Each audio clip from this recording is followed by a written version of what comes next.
Nancy Cordes, thank you for that, Nancy. We want to turn now to Dan Senor, senior advisor to Mitt Romney and Paul Ryan in the 2012 presidential campaign. Dan, let's begin with Rex Tillerson. What are you hearing from the folks up there on Capitol Hill about this pick?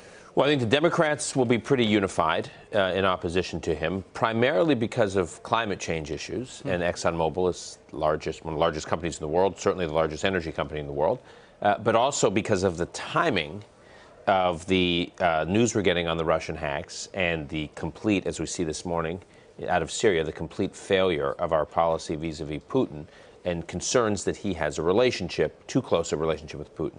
So that's the Democrats' focus. There are some Republicans, not all, but there are some Republicans who are raising serious questions, particularly about Russia. Rex Tillerson opposed sanctions against Russia even after Putin's maneuver into Crimea and really kind of compromising Ukraine's sovereign integrity. So real questions. Now, the Democrats only need 3 Republican votes to sink his nomination. I'm not saying that's going to happen, and I would bet against it happening, but I will say there's going to be a tough confirmation process. The hearings are going to be real, and keep in mind, every administration typically goes through one failed nomination fight. And, you know, whether it was George H.W. Bush's nominee for Defense Secretary, John Tower, whether it was Tom Daschle's selection by Barack Obama, just never got off the ground. There will probably one that will go down here. Who knows which one? Right now, I'm hearing the Democrats focusing on this one. There's a piece in the New Yorker that really speaks of ExxonMobil essentially as a corporate sovereign. Yeah. And under Rex Tillerson, having had a foreign policy unto itself. Yeah. And yet, it has also been pointed out that now the senior national security team has no one on it who has implemented, crafted foreign policy at all. Are those issues as well here?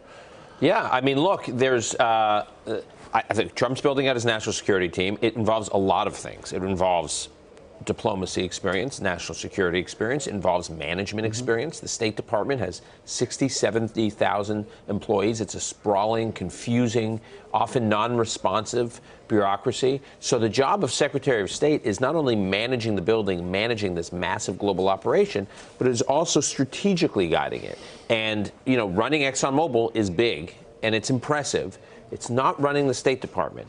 And you combine that with big questions about what Tillerson thinks about these issues. What does he actually think should be U.S. policy vis-a-vis Putin? What does he actually think should be U.S. policy going forward in the implementation of the Iran deal? How much issue is timing as well? I mean, you mentioned it, but when we're not talking about Rex Tillerson, we're talking about Russian meddling in the national election and an increasing consensus about it. If you were rolling out the Tillerson nomination, which I think actually will probably be fine, but it will be bumpy between now and then. When you're rolling out the Rex Tillerson nomination, you probably don't plan for headlines that same weekend about the intelligence community having serious concerns about Vladimir Putin's, not just some obscure Russian, Vladimir Putin's meddling in the U.S. election. And it's not just that meddling. It's also, isn't it, that the president-elect himself has regarded all such suggestion essentially as ridiculous for months now. Right.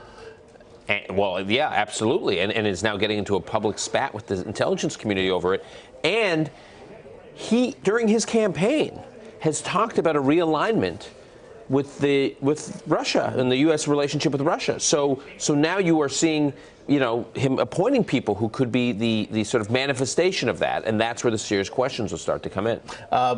You have obviously worked with Mitt Romney. His name also existed on a short list. Interestingly, Roger Stone, longtime Trump confidant, I suppose, did come out and say, look, it was just Donald Trump torturing Mitt Romney for opposing him during the general election. What did you make of that candidacy? What do we know? How close was that? I thought it was close. I think it was down to Tillerson and Romney. I know that Romney and Donald Trump spoke a lot over the last couple of weeks, in person, over the phone. Mike Pence and Mitt Romney spoke a lot. Reince Priebus and Mitt Romney spoke a lot. Other members of Trump's inner circle and Romney spoke a lot. It seemed like, A, they were trying to get to yes. There were some differences, but they were trying to get to yes. And B, as someone who I've been critical of Trump over the year, it was a serious process. I've seen these processes where a president-elect is trying to recruit or interview a potential nominee for a serious cabinet position. this was more serious than I've seen it. Did it begin after that first meeting in Bedminster? Yes. Well, there were 2 phone calls before that. There was a phone call between Pence and Romney, and there was a phone call between Trump and Romney. Okay. And then the first sit-down face-to-face was in Bedminster. But it was... These people wouldn't have been wasting their time. I mean, Trump and his team would not have been expending all this time and all this energy just to tweak Romney. It's ludicrous that that's how they'd be spending their time. I don't buy it. Quickly, I got to get you out of here on this one. Why then did we see members of the inner circle, such as Kellyanne Conway, publicly attack Mitt Romney, ostensibly with the permission of the president-elect? I think there were some in Trump's circle who believed that that Romney's attacks against Trump in March of this year, were just a bridge too far. Mm-hmm. And that there are certain parts of Trump's base that would find it unacceptable. That is partly why there was public discussion about whether or not Romney should issue some kind of apology, whether or not Romney should say he was wrong in what he said, which he never did. He was forward-looking. He didn't want to relitigate the past. He wanted to focus on where we go from here. He has praised what Trump has been doing since the election. He didn't want to get into what was. But there were a lot of people saying, no, you have to get into what was if you're going to join this team. If Rex Tillerson comes up short, is it Mitt Romney? I don't know. I mean, I think if Tillerson doesn't make it, they will quickly look for someone. Because keep in mind, this is one of those positions you want in office right away. Yeah. Right away. When Donald Trump is sworn in, you want your nominee for Secretary of State, Secretary of Defense, Secretary of Treasury, and Attorney General sworn in that day. And they will move quickly to a quick confirmation candidate. Dan Senor, I have to say goodbye, but it hurts me on the inside.